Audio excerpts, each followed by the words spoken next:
Okay, and looking at chapter 1 for ninth grade, we have 8 units in this section. I would say focus definitely on writing expressions and using variables in lesson 1-1. Distributive property is very important. If you don't know how to use the distributive property, then you're going to have trouble all year long.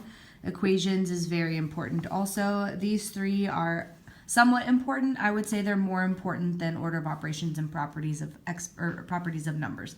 So let's talk about chapter 1. If we go to chapter 1 in the textbook, we start with variables and expressions. So this is where we talked about a variable being a letter, an expression being something that is sums, which means it's adding or subtracting, or you can have products of numbers also. So this is an expression with 2 terms. It's separated by the plus or minus signs. This is an expression with 1 term because it's being multiplied, and then this one has 2 terms.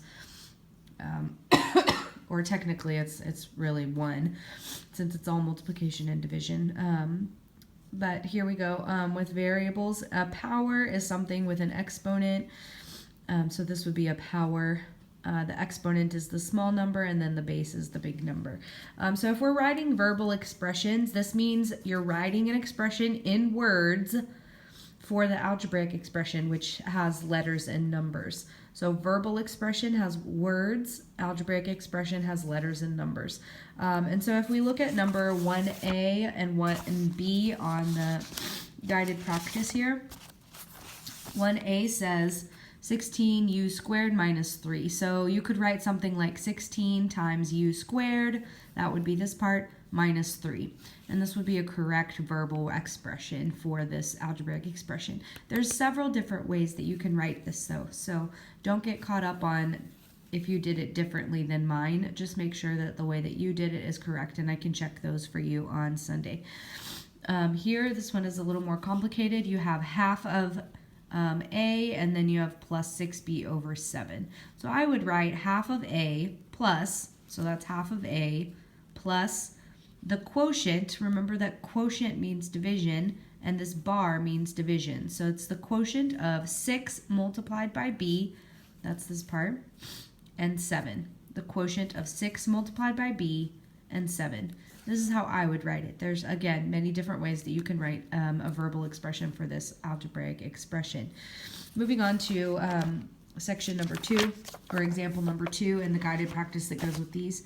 These are actually fairly easy, but look at these example ones to make sure that you understand. You have to know the word product is multiplication, more than is addition, and some of those terms are up here. They're also in your notes in the textbook, or in your notebook, so look at those for extra. So product of p and 6. If we had the product of p and 6, we would write that 6p.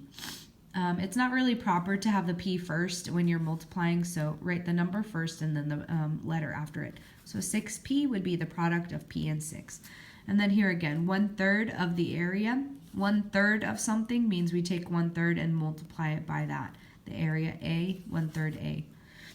Number 3 is a word problem. It says, Katie estimates that 1/8 of the people who ordered beverages also order pastries. Write an algebraic expression to represent it. So 1/8 of the people would just be 1/8, and we don't know how many people. So 1/8 x would be correct for that. If you need extra practice for this lesson, which these are fairly easy ones, so I would suggest doing some of the extra practice. At least complete page 7, 1 through 10 for the extra practice on that. So if we move on to the next section, section number 1-2 is order of operations. This will be actually pretty easy because you're allowed to use a calculator. So when we talk about order of operations, you can put 2 to the 4th power in the calculator and get 16. 4 to the 5th power would be 1024. 7 to the 3rd would be 343. So here again, this is the same thing as 7 times 7 times 7, etc., etc. for these. But you have a calculator, so you can put that in there.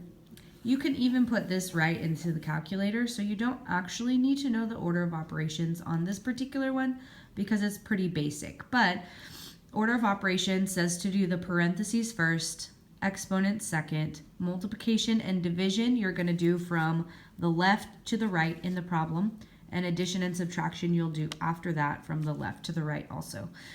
So in this problem, we would do the multiplication here first because this is all addition and subtraction. So doing the multiplication first, we would get 84 for 42 times 2. Then we would do the addition and subtraction from left to right. So 3 plus 84 is 87. 87 minus 5 would give me 82. Here, same thing. I'm going to do this exponents first because there's no parentheses. That gives me 64. Then this is all adding and subtracting, so I would do this multiplication next. Negative 7 multiplied by 11 is negative 77. From there, I have all adding and subtracting, so I'm just going to do from left to right. 20 minus 7 is 13.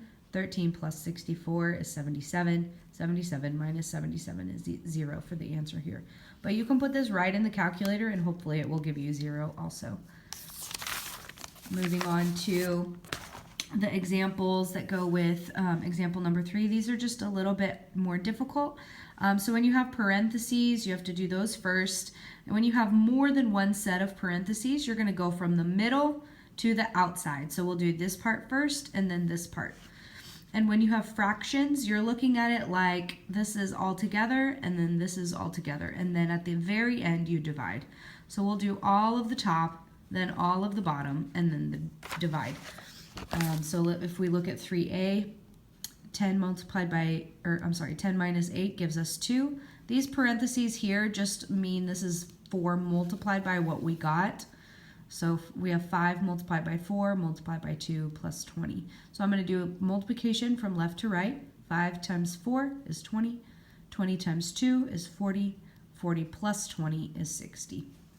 And here again, 3 minus 2 is 1.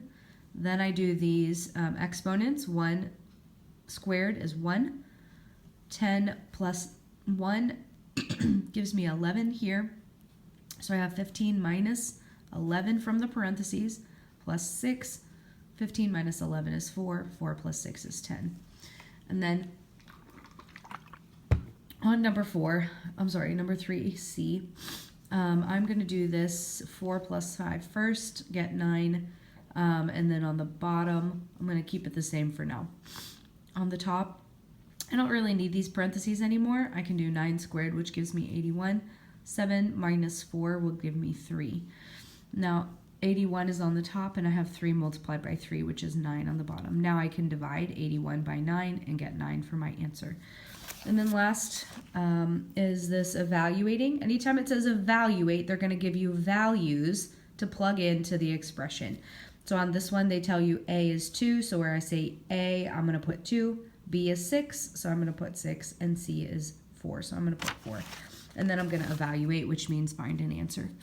So after I've substituted in all of the A, B, and C values, this is my expression.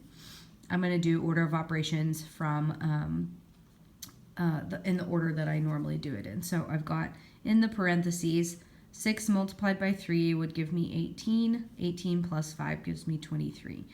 Then I have the exponents is 2 squared gives me 4.